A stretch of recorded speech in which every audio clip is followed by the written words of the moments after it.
Okay, here we are. The next CinemaSins video for me to react to, which, yeah, it has to do with something else.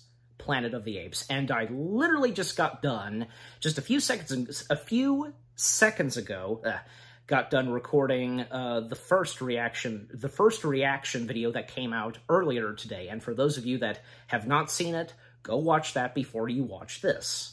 So yes, CinemaSins, covering/sinning on everything wrong with Rise of the Planet of the Apes. Like I said, when I did my reaction to CinemaSins covering/sinning on Tim Burton's Ape film, I'd like to really think and take a good guess because, well, 20th Century Fox, they were too excited for the franchise to come back, and, well, because with them being too excited, they had a date planned for when they wanted this movie to come out, and before Burton shot a foot of frame of that film, and how Tim Burton was pushed, etc., and when it finally came out, just, yeah, it was not too good, and it killed it. It killed it on the first try, the attempt to bring the franchise back. The franchise back, and just, ugh. Again, poor Tim Burton. You can't push Tim Burton, like I've said. And, well, just like what Mark Wahlberg had said, too. And, well, because, you know, it wouldn't be until, well, 2006 for 20th Century Fox to start developments to try again bringing the franchise back. And it would take them 5 more years to, you know, get it to the big screen and for it to be made, and thus, in 2011, the franchise would come back in a, you know, second, fresh, brand new way, you know, and which being Rise. And thankfully, and to those who doubted it, and I'm pretty sure 20th Century Fox, they were nervous. I have no doubt that they were nervous on this. When the film finally came out, it was amazing, and 20th Century Fox succeeded. They did it. They brought the franchise back. Rise did not disappoint, and thus starting a brand new stories / tales told of this new piece of Planet of the Apes material, you know? So, yeah. Rise of the Planet of the Apes, just, it's amazing how it turned out. Thankfully, because, well, all of those who doubted it and thinking that it wasn't gonna work, it did. And fast forward when, you know, Dawn and War came out, they succeeded too. The next 2 Planet of the Apes movies after Rise, they succeeded. They were really good too. And the same goes for, well, Kingdom. Yeah, so it's great to see. It's really great to see. And knowing CinemaSins, well, because, well, obviously they are gonna, you know, probably sin a lot on this, and I will point this out. I think I saw a little bit of this, but not the entirety of it, okay? So I know 2 or 3 things in this, and I know that they do, I think they remove 1 or 2 sins, but, you know, I'll know once I, of course, react to it, which I'm about to do now. So, enough said, and without further ado, let's begin. Everything wrong with Rise of the Planet of the Apes. Okay, here we go. Starting the video in 3, 2, 1, play.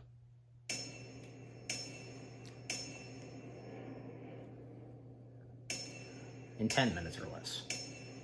44 seconds of logos. Birds fly away to signify danger cliché. Also, chimps are terrible about knowing when humans are in their jungle. I'm gonna get 1 shot. 1 shot is all I need. You only get 1 shot is all I need cliché. Monkey decides to freak out Cliché. and break loose at the exact same moment James Franco is pitching the sensitive money people on funding his monkey drug. We're ready to move on to the next phase, human trials. Yep, medicine companies definitely go from 1 successful monkey trial directly to human trials. This is totally legit. These guys should have way more training, expertise, and common sense than to do this These are discount actual monkey scientists. Guards follow and murder the ape with people in the room. They don't have tranquilizers? Also, security guards shoot yeah, they could have used tranquilizers. Or Sleeping. Know everything about the human brain except the way it works. Oh, stuff it. He knows tons about how the human brain works. You're just looking for a lazy zinger. Oh, come on. They get a bunch of wild apes, conduct millions of tests, are there with them every day for hours and hours, and they didn't know Bright Eyes was pregnant. Also, this might be something that would be difficult to spin with investors, but seems like if you've got a drug that can make billions of dollars, admitting that you didn't know the ape was pregnant and that that was the reason she went crazy would turn it around. In time, certificate of appreciation. Monkey conveniently bonds to human just as human is about to kill monkey. Right away, Caesar displayed... Whoa there. He's just gonna start narrating like we haven't sat through 14 minutes of movie already? Also, 3 years later? He kept a monkey hidden in a residential neighborhood for 3 fucking years, and no one ever looks at their neighbor's windows. He Ever. succeeded. And plays chess pretty well. Will carries around a chess piece so that he can reflect dramatically on this point while recording his notes. Scientist running out of time and patience with his father's disease tests his theories on his own flesh and blood. Stealing is only wrong when you're not motivated by Alzheimer's. So wait, the lab isn't getting funding to produce this drug anymore because of the Bright Eyes incident, but still produce large quantities of it anyway? He steals these vials, but the lab never does inventory or anything because no one ever notices they're missing. Hey, didn't the nurse quit after the last outburst? Who was watching Daddy Rodman all day while his son was at work stealing medicine? The chimp? Open window Good point. No concern for Will, even though there's a wandering Well, maybe, house. probably Also, Caesar no did, surprise, but, you open know. window allows Caesar to escape during crucial part of the plot. Also, Monkey only notices open escape window after ignoring it all night long. Guess it wasn't time to escape yet. Caesar! He can't have gone far. How the f*** do you know he can't have gone far, Piano Man? It won't happen again. Damn right it won't. Carbon copy asshole neighbor is carbon copy. Also, True. He likes you. Frida Pinto is not my girlfriend, wife, and mistress in this. Oh, just match my online dating profile to her already. Andy Serkis isn't winning an Oscar in this scene. Brilliant scientist drives. Yeah. That's not a sin. I just wanted to say the word Woody. So, for 5 years, Woody. Will's been taking Caesar to the Redwoods, and this is the first time there's been an incident? Or anyone who has ever noticed a freaking chimp being taken into the Redwoods? Caesar, this is... I mean, it was nothing No really one will major. see you, a monkey, in this car in the parking lot, because scientists are unobservant. Ha, original Planet of the Apes reference. Mustang owners are always leaving their Oh, cars open yeah. with keys in It the never ignition. occurred to It's a me. very common problem. This honking driver is oblivious to the absolutely amazing, terrifying scene directly in front of him. It's animal control, not a fucking ambulance, right? Animal control transports dangerous monkeys. Well, I think they would No still have restraints sirens, whatsoever. Is it right? bad that I knew the evil animal shelter guy was going to be Brian Cox before I even knew he was in this movie? Thank goodness San Francisco has a close-by monkey sanctuary handy. Otherwise, this movie would have been a lot of driving. I really, The Truman Show. You know, I don't see a ring on that finger. 5 years dating. I really feel for Brian North Cox America. really had Hell, nothing it'd be a sin that if it was much to 5 do in this months. Hey movie. Tom, you know that character Malfoy you played in the Harry Potter series? Just do that. That's racist. Now you hardly have a show. So is there a reason An why obvious business mention minded of Jacobs has kept Malfoy. him on the payroll, especially after the disaster in the beginning of the film? Hell, they nearly fired him on the spot then. The 112 is dangerous, Will, and it doesn't work. Also, did he not ever tell his boss about how the evil drug chimp was actually just protecting its baby? Did he not ever start work on 113 or any other new drug? I'm trying to figure out how he's not fired after the 112 was scrapped and he was told to start over but never did, and that was years ago. I treated my father. Yeah, It does work. I'd like to take a good guess as to why he wasn't fired right there. Just I'll give you whatever you need. Medical boss just believes his scientist when he says his dad was cured with stolen drugs and orders new testing without actually verifying that the drug actually works by looking at any data. Because big money decisions are always made that way. that doesn't really matter. I They mean, used to give the monkeys at least to the me. by injecting them. But with the 113, they have this fancy Green Goblin aerosol delivery chamber system, which is only so they can infect the snarky lab assistant guy and have a cool everything goes wrong moment. That is a fucking sweatshirt. He just ripped off Caesar's body clean, like he was doing the tablecloth trick. Not possible. Well, apes can be strong. Draco Ex Machina, guy who sneezes blood, tells no one and doesn't go to the doctor Nice. so that he can die later in the story. Wait, they went and grabbed his Good ripped one, I should sweatshirt say. from the main ape yard and returned it to his cell? Why? Hey girls, let's go pound some beers at the animal shelter. Doesn't that sound like a place where everyone has fun and gets laid? Name's Cornelia. Yeah. Original Planet of the Apes reference. I'm rooting for Caesar, but there's pretty much no way he could have taken this knife. Also, how did he figure out what looked like a regular bottle opener also served as a pocket knife? Oh, now you're gonna seek help about your medical problem. Jeez, is this asshole always around? Who the hell are you? Also, convenient. And what was asshole his to look at business, cliche. just- Will gives up way too quickly after being rejected by Caesar. I mean, we know Caesar's moved on, but Will doesn't. Caesar wins over all the apes with a bag of Chips Ahoy. We interrupt this Planet of the Apes reboot to bring you the beginning of 2001. How did this asshole get in the house without breaking something? Or are they still leaving windows and doors open in this house? Thank God Will kept all that 113 aerosol in his fridge after his dad died. Jumping on a Mustang makes the grill fall off because Ford. How did Caesar get back into the animal shelter without being seen? Remember, he had to go out through the glass dome thing and he slid down to the ground. That's way too high and slick to climb back up, even for him. Sure, I guess he could have walked through the front door. It's not like the Landons are incredible at their job or anything. How the f*** did Caesar know that this would work? A human being in his position looking at he just did, because he's Caesar. For sure that jamming a knife in the cans would create a slow enough release that rolling the canisters down the hall would infect all the apes. Dude sees apes totally conspiring, but... And yet they did not wake up to that. I guess after Franklin couldn't get in contact with Will that one time, he totally gave up forever and never used a phone or email or anything explaining his condition. Haha, Charlton Heston. Take your stinking paw off me, you damn dirty ape! Or filthy mudblood, am I right?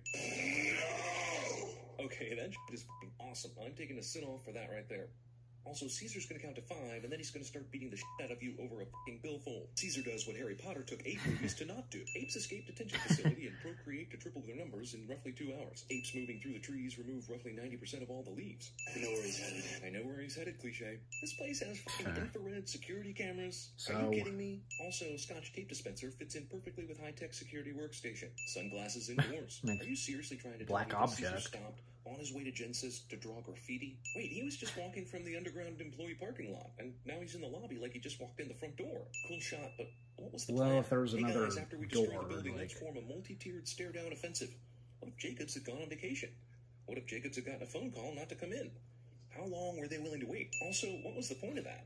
Hey, Jacobs, you're an asshole. Okay, everybody, now let's get the f*** out of here. And not one of these apes chased after Jacobs or ran out the same exit he did. So we see the animal control vehicle in the background here, but in the next shot, the officer's already shooting a net at this lone ape in the middle of the street. And all the freed apes in San Francisco decided to hang back and save this one ape.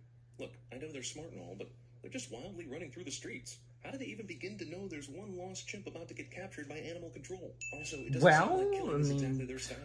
They didn't kill Take a good Jacobs, guess. Like, I'm just saying. But here they keep throwing spears at this dude, hoping he dies a grisly death, I suppose. Man, cover only goes halfway through a wimpy car windshield when really both these cops ought to be dead. Traffic on the Golden Gate Bridge is conveniently stopped already so that there could be hundreds of people in harm's way when the apes come through. Along the bridge. How the hell can you know that from here? No problem, we're ready for them. If you knew they were going to the bridge, why didn't you chase them down while they were kicking it on a trolley? Why didn't you have a roadblock set up on the south side before they even got there? How the hell did these assholes get on the bridge? This attempted murder is somehow different from all the other potential murders they could have committed during the escape. Why didn't all the simians take this route? It's the safest spot on the whole bridge. Caesar's pretty damn smart, but I think he missed a golden opportunity to use this bridge the right way. Fog rolls in at just the right time to make it hard for the cops to see the apes. Okay, great. So they fooled the cops and totally got the drop on this roadblock, but there's absolutely no reason why they need to engage them in any way. They could have sneaked past them in the fog and not even risk getting shot. In fact, since they have a rule about not killing anymore, this attack seems pointless. Oh, okay. It's just what they wanted to do. Is this f***er King Kong or something? Bad guy somehow survives fiery helicopter crash because it's not cathartic enough for him to die unless the angry drug 113 test tape is the one doing it. My mother always said, if you can't say something nice while dying, you shouldn't say anything while dying at all. A bunch of smart apes that just destroyed San Francisco are now taking residence in the Redwoods. I'm pretty sure that's the cue for the U.S. government to start bombing Redwood National Park. Take that, nature. Maybe they should have called this Rise of the 12 Monkeys. Rise of the 12 Monkeys. 102 cents. Hey, Byron, I wish we were going to Candy Apple Island. Ever since CinemaSins began, the most requested thing has been TV Sins. And now it's a reality. Whoa. Click the link in the description below to check it out. And now, the audio outtakes. There we go. No, it's muted. I think it's probably... Is it Lion King? Maybe. Because, well, I mean, because of the sun.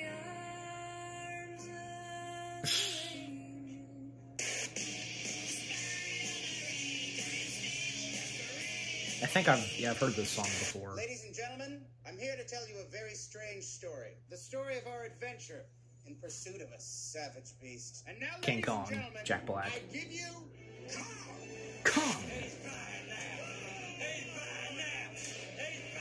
What were the side effects? Violence, aggression, and insanity. We need to take the whole line back to formula. Back to formula. There you go.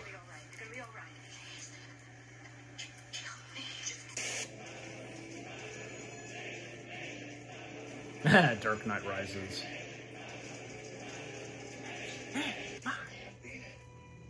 And always shall be.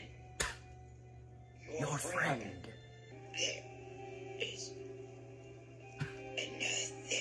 And then to this.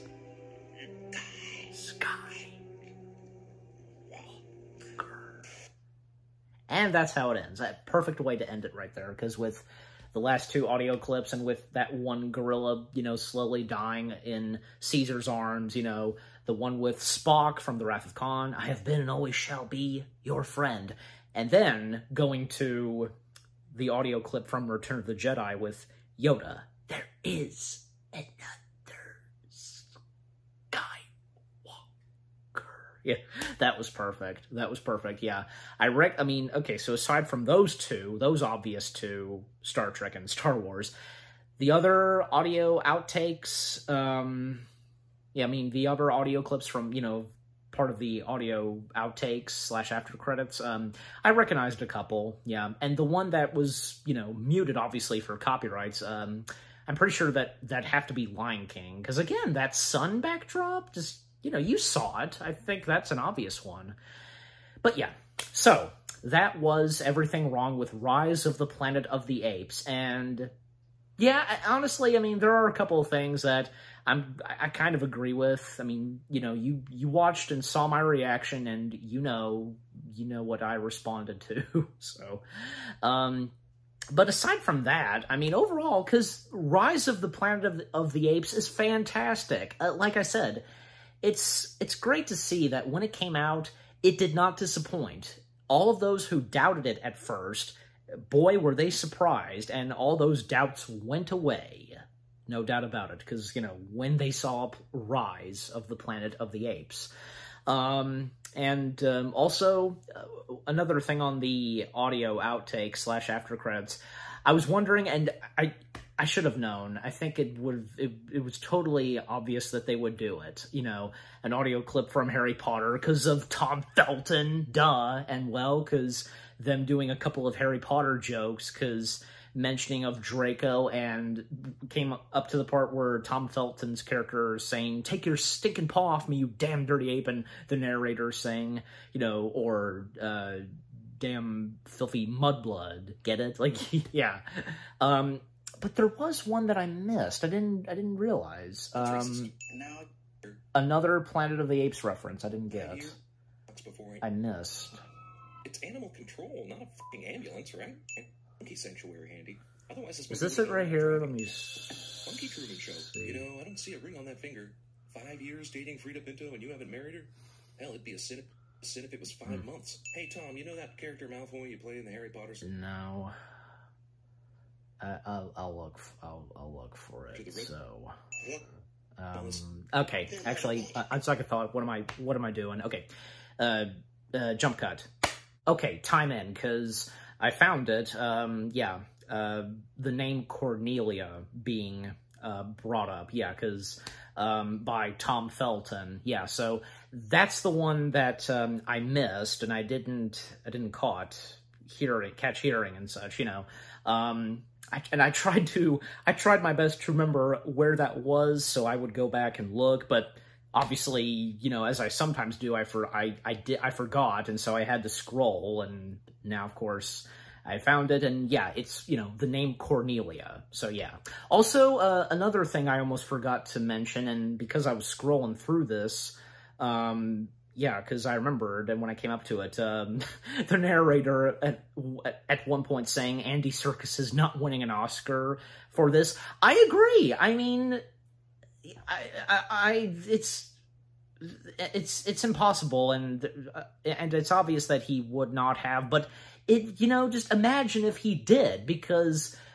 Really, because, like, from this and, you know, with the next two Planet of the Apes movies, the motion capture and you know, the motion capture performance and the facial expressions, just all of the actors, and most notably Andy Serkis, who played those motion captured primates, they did a heck of a great job, a fantastic job.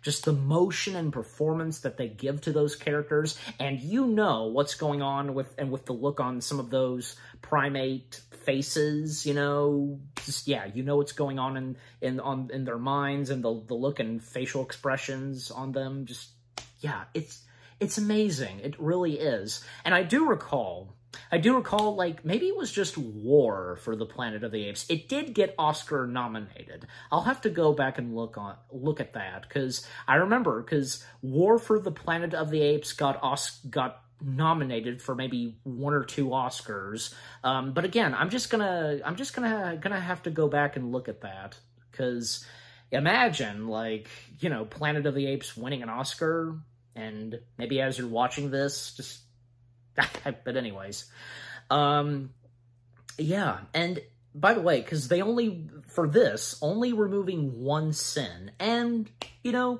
understandable and rightfully so, because that one moment where, well, because after Tom Felton, his character is saying, take your sticking paw off me, you damn dirty ape, and then Caesar, for the first time, speaking, and, you know, him saying, no, just how amazing that was, and as the CinemaSins narrator pointed out, how it mirrors that moment in the original, when Taylor first spoke to the apes. You see? Because that's amazing. Rise did a heck of a good job with mirroring and with the references and homages to the original. They did a great job in a good way. They did it in the right/good way. Yeah, because, and speaking of which, because, you know, because a couple of things that I did remember the first time I did see this, because, yeah, obviously one of them being, well, because with the moment where Caesar first speaks, and I remember the part where, you know, in the CinemaSins video, because, you know, the narrator going, haha, Charlton Heston. Yeah, because Charlton Heston, in that one movie he was in, because, you know, because Rise of the Planet of the Apes, and I read it, and it's on the movie's IMDb page, Rise of the Planet of the Apes being Charlton Heston's 5th Planet of the Apes movie. This is his 5th Planet of the Apes movie that he has appeared in, although it's archival footage, and it's from another movie that he was in, that the other guy at the shelter, you know, Apes shelter, you know, he's working at, he's watching it, so, yeah. And again, because some things that CinemaSins pointed out and sinned on, yeah, I mean, I see their point, but at the same time, and for me, it doesn't matter, because what matters is, you know, the movie is good, and it's good to see that it turned out fantastic. So, yeah, that's all that matters. You know, and if I have or if I've not said this before, because any great movie like this, well, it never fails. There's always going to be moments and such where, you know, oh, why didn't they do this and that? You see what I mean? There's always going to be goofs, even in really good movies like this. It never fails. It never fails. So, yeah. And you know what? Sometimes you wouldn't really notice them, and you wouldn't really make a big deal out of them, like me. So, and I'm sure that goes for you guys as well. So, yeah. But yeah, overall, what CinemaSins had to say on Rise of the Planet of the Apes, understandable, like I said, and yeah. So, but yeah, and the video itself, it was pretty good and funny, and like I've said before, the CinemaSins videos, they are for our laughs and for our entertainment, and that's all there is to them. So yeah, and also, like I've said, you know, aside from the CinemaSins videos being funny, etc., you know, you're still gonna agree and just go, yeah, because of what they point out and what they sin on. Yeah. So, what about you guys? What did you think of the CinemaSins video itself, what they had to say on Rise of the Planet of the Apes? Anything that you agree and disagree with? Did you get any good laughs? And with what I've had to say on the video, and, you know, with my reaction to it, and yeah, what did you think of my reaction? Leave comments and give this reaction video a like, as always. And so, with all that being said, thank you very much for watching. I hope you guys enjoyed my reaction to the CinemaSins video of them covering / sinning on Rise of the Planet of the Apes. Everything wrong with Rise of the Planet of the Apes. More reaction videos are on the way. They're going to be awesome. Keep looking forward, and I'll see you guys in the next video / reaction. Take care, and peace out.